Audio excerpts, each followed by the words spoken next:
Hey guys, it's me. A few minutes later.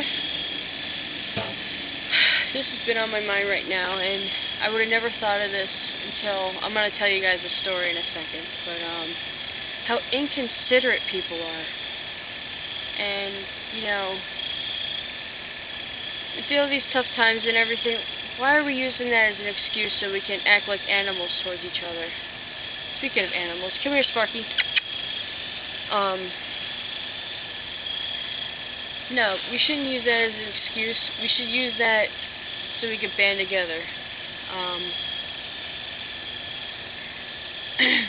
I'll give you guys an example about what I'm going to say.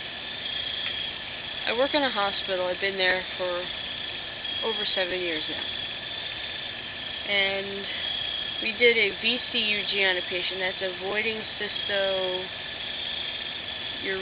uretherogram, something like that.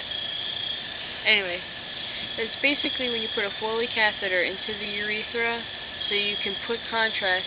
You fill the bladder with contrast so you can see the bladder. And you take the catheter out and allow it to drain. And what you do is you look at the urethra to see if there's swelling or some kind of obstruction that could explain why you're having problems urinating or whatever. And it happens a lot with kids, so most of the cases that we get involve kids. So, this is a family that came in, a mother and 2 kids. The girl was maybe like 5 or 6. I don't remember. We do a lot, but this one stood out to me. And, when you're 5 and 6 years old, you don't pee in public. You know what I mean? It's like, it's a scary thing. And totally get where they're coming from. So, when we put her on the table, there was other techs in the room, so I didn't have to be there, and I didn't want to be there. She was screaming and crying, so I asked them, hey, let me take the kid out of the room, let him play with toys or whatever. So they said, yeah. I was like, thank you. Anyway, so I take the kid out, and another tech was with me. And, he was a big, tall guy, so he was, like, picking up the kid, throwing him, woohoo, playing with him. Trying to take his mind off of his sister. So he was, like, in toy heaven when he saw these bins of toys we got in the ER. And the X-ray room was, like, right there. X-ray, ER. It's, like, right there. So, there's trucks and toys and all kinds of stuff that he could play with. And, he was so, like, into the toys. You know what I mean? And so we were playing with the trucks, anything to take his mind off of his sister. The minute he heard her screaming, like, he wasn't even halfway through the bin yet. You know how a kid is with a new toy? Nothing phases them. It's just the toy.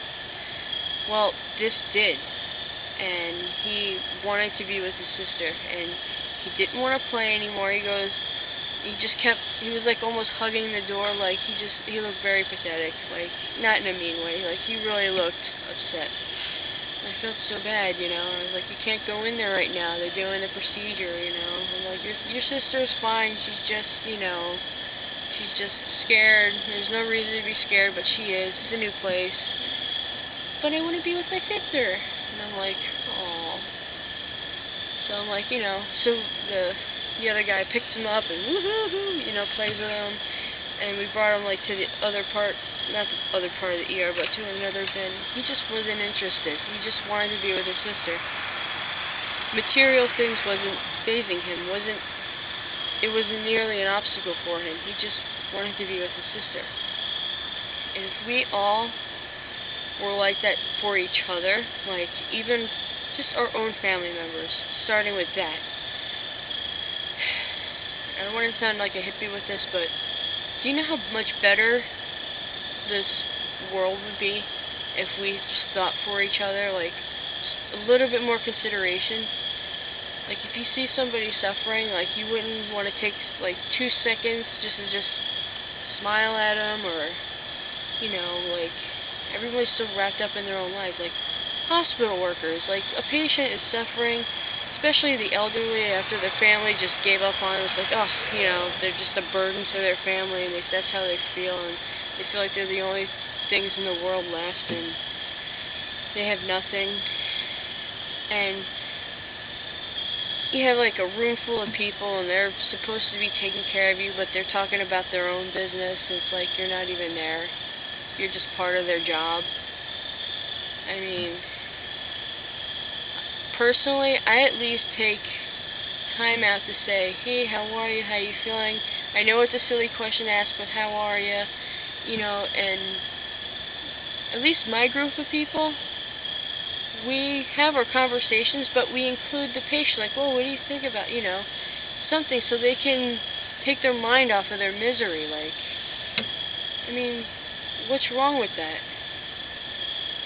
Anyway, so that's just my thing. And there's just so much segregation right now. Like, everybody doesn't like each other for such stupid reasons. Even reasons for being a different side of the party, whether you're Republican or Democrat. I mean, really?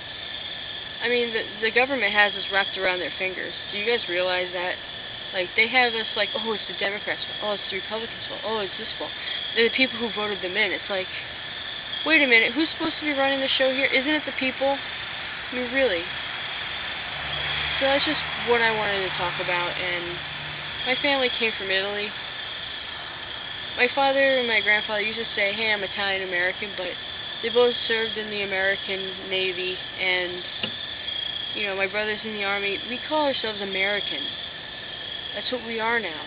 We left Italy for a better life, and I'm hoping that's other people's intentions also, because the better life is out there. You just gotta have initiative to find it.